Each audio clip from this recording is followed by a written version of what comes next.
Welcome back to the channel. This is a little different today. I want to show you this Matco 88 tooth ratchet, flex head ratchet. You see a lot about these ratchets on YouTube, and you see the biggest problem with them is this selector right here is usually really hard to move, and they just don't go into place too well. Our friends over at Tools and Twisties brought this up, and we talked about what it would take to repair it, to make it not do that anymore. So I'm going to show you what I did. If you can see, my selector works.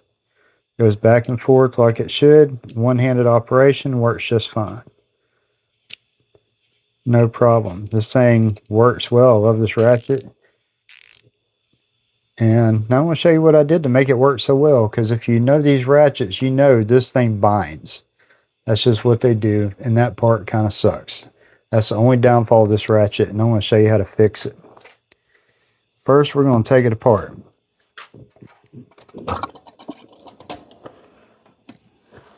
Do that, we're going to take I believe a 4mm Allen wrench or hex key. Take this thing apart.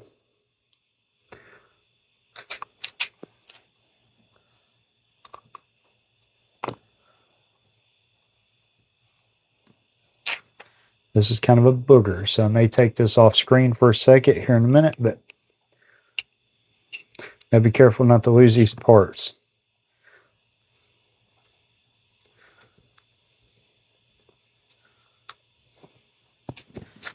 And you see this thing is completely apart now. I'm going to put all these small pieces in something to make sure they don't go anywhere.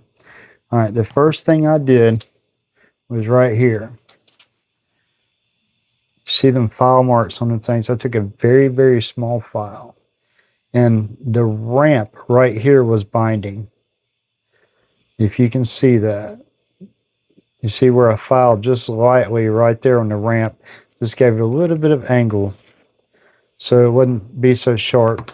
Then the spring, I can get it out of there, I replaced the spring in it. This is the original spring. You see the dark colored spring? I replaced it with the light colored spring. Well, if I can get it on the screen. There we go. See the darker one? That's the original. The lighter one is the new one. The original one was really, really stiff. It kept this thing from compressing. So with that in there, this thing was just binding, along with the ramp issues.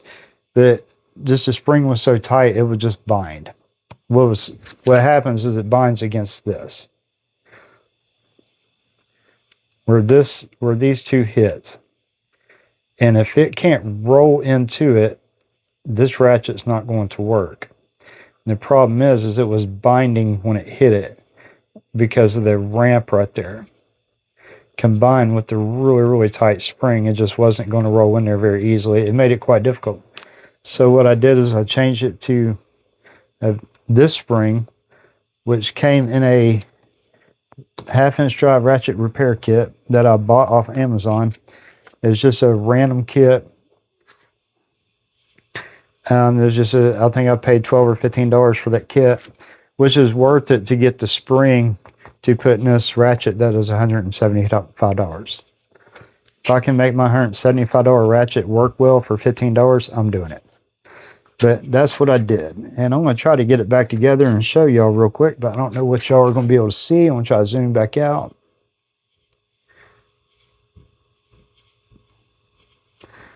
I don't know if you've ever done this before, but it sucks. Because that little ball bearing up in here is a booger to do.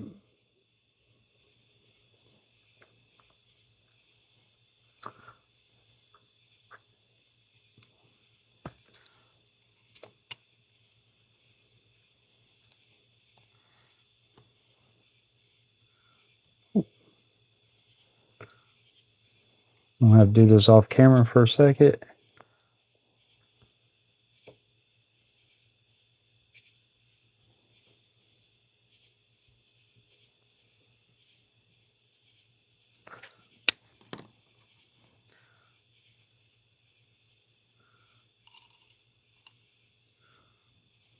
Let's slide this back in here.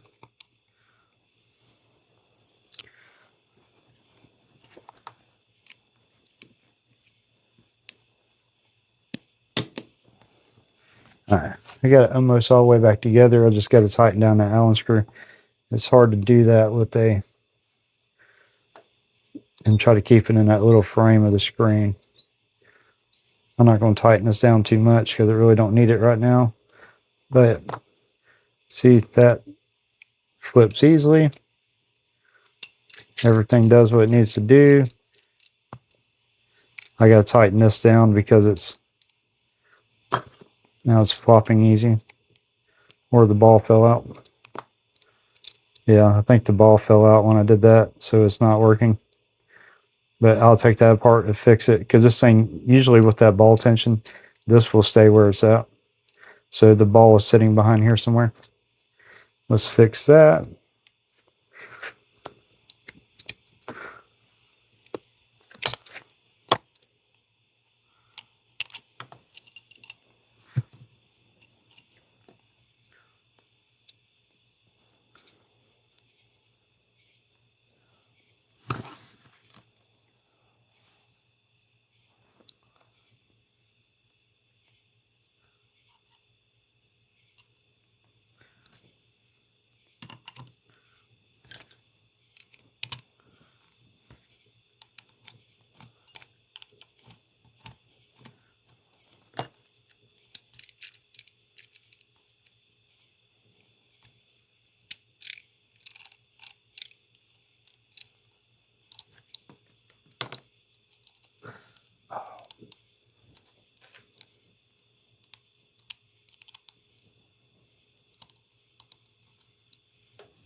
Okay, we got her back together. Had to do that off camera because it kind of sucks.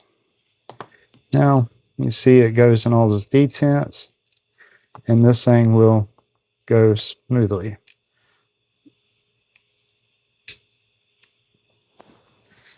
Tools and Twisties guy gave me an idea for this thing, and y'all should go check out that channel. He's got a lot of good information.